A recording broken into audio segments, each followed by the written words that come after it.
Saudaraku sekalian yang kekasih, sadarkah saudara makin hari makin tahun Allah seperti makin tersembunyi. Seakan-akan Allah makin jauh, makin tidak terjangkau. Seakan-akan saudaraku, ya. Sebenarnya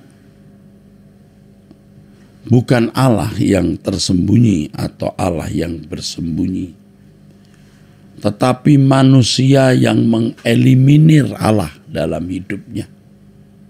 Manusia mengisolasi diri dari Allah dan masuk dalam persekutuan dengan kegelapan, dengan dunia ini. Hampir semua manusia mengeliminir Allah, mengasingkan, membuang.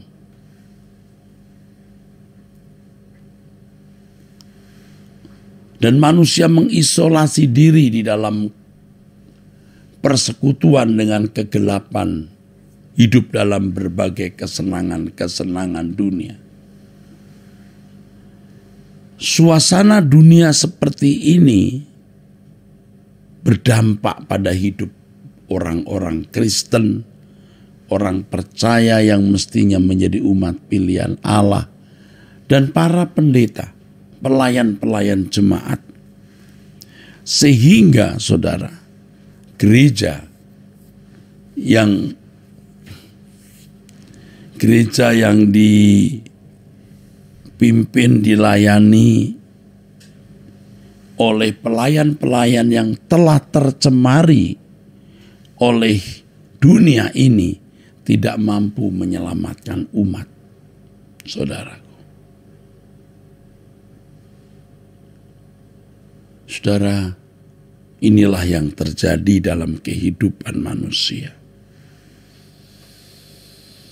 Inilah yang terjadi.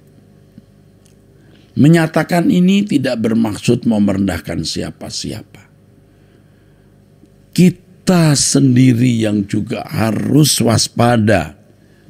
Karena kita, baik saya sebagai pelayan jemaat dan saudara bukan pelayan jemaat seperti saya, tetapi kita sama-sama sederajat sebagai anak-anak Allah. Kita menghadapi pengaruh dunia yang semakin hari semakin fasik. Tidak peduli Tuhan, tidak peduli hukumnya, saudaraku. Mengeliminir Allah, mengasingkan, membuang Allah, lalu mengisolasi diri ke dalam kegelapan, dalam persekutuan dengan kegelapan, dengan dunia ini. Oleh sebab itu kita harus lebih tekun, lebih giat mencari Allah. Kita tidak boleh takut berjanji meninggalkan dunia, walaupun ini sesuatu yang sukar, berat, bahkan bisa mustahil. Tapi Tuhan akan menolong kita. Kita persenjatai diri kita dengan tekad, dengan semangat, dengan kenekatan, dengan janji sumpah nasar kita. Meninggalkan dunia dengan segala kesenangannya. Hidup suci, tak bercacat, tak bercela. Tidak perlu mendengar apa penilaian orang, saudaraku. Sebab kita tidak ditentukan oleh penilaian orang. Hidup kita ditentukan oleh diri kita sendiri yang mengambil keputusan untuk hidup berkenan di hadapan Allah. Dan Allah yang menilai. Allah yang menilai, karena Allah yang akan memberikan kemuliaan bagi orang-orang yang layak menjadi anggota keluarga kerajaan Allah. Tapi Allah juga yang berkuasa membuang orang ke dalam api kekal. Nah, kita di tengah-tengah dunia yang gelap ini, saudara, kita harus menjadi terang seperti bintang-bintang di cakrawala. Begitu firman Tuhan katakan. Di tengah-tengah angkatan yang bengkok hatinya ini, ya, kita menjadi seorang yang benar-benar bercahaya. Seperti yang dikatakan dalam Filipi 2 ayat 15. Supaya kamu tidak beraib dan tidak bernoda sebagai anak-anak Allah yang tidak bercela di tengah-tengah angkatan yang bengkok hatinya dan yang sesat ini. Sehingga kamu bercahaya di antara mereka seperti bintang-bintang di dunia. Anda menjadi bintang-bintang. Anda dan saya jadi bintang-bintang di tengah-tengah keluarga, di tengah-tengah pergaulan bagi mahasiswa, di tengah-tengah kampus bagi pelajar, di tengah-tengah teman-teman di sekolah. Menjadi seperti bintang-bintang di dunia. Ya saudaraku, inilah yang harus kita lakukan melalui komunitas doa pagi, doa puasa, Truth ID. Kita mau membangun manusia-manusia yang tidak terseret ke dalam persekutuan dengan kegelapan menjadi anak dunia. Kita tidak ikut-ikut mengeliminir Allah. Ya, kita tidak mengisolasi diri dari Allah dan masuk dalam persekutuan dengan kegelapan. Tetapi kita mencari wajah Tuhan setiap hari, pagi, siang, sore. Kita akan berdoa puasa terus. Nanti ada waktunya kita doa puasa bersama kembali, saudara-saudaraku.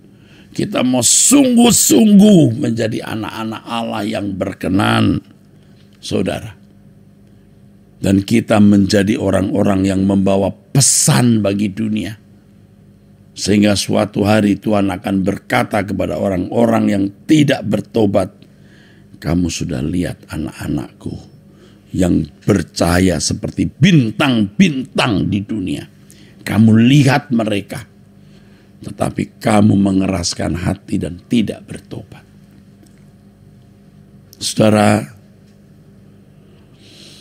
melalui komunitas doa pagi, melalui komunitas doa puasa, Truth ID, kiranya Allah menyampaikan pesan kepada dunia. Tentu saudara, saya berdoa untuk semua saudara agar terlindungi, terjaga oleh tangan Tuhan, sehingga kita bisa menjalani hidup ini sesuai dengan kehendak Allah. Dan saya sebagai perawat, sebagai suster saudara, saya benar-benar ingin menjadi berkat bagi saudara dan berkat bagi dunia ini. Tentu saya berdoa kepada Tuhan untuk saudara, tapi saya juga minta saudara mendoakan saya. Ingat saya dalam doa, karena dalam gerakan ini saya adalah seorang yang Tuhan taruh di gugus depan peperangan.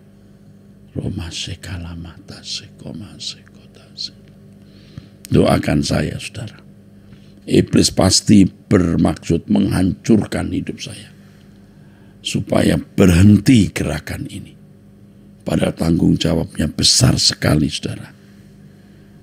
Ya, kapal ini sudah besar sekali.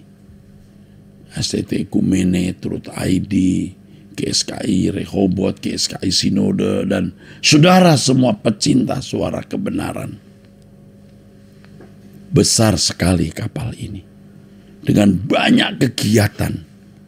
Dan kita berdoa agar kegiatan ini bukan sekedar aktivitas pelayanan gereja, tapi betul-betul gerakan daripada Roh Kudus. Allah mengadakan kegerakan yang luar biasa. Hirosana makata siko masiko. Ini pesan Tuhan untuk kita hari ini. Ya, saudara, sampai jumpa nanti di kebaktian hari ini, wanita surgawi dengan tema The Power of Silence, jam 6 sore waktu Indonesia Barat. Kiranya Allah memberkati saudara dengan berkat dari Elohim Yahweh. Dalam nama Tuhan Yesus Kristus. Amin. Sampai jumpa, Tuhan memberkati saudara sekalian.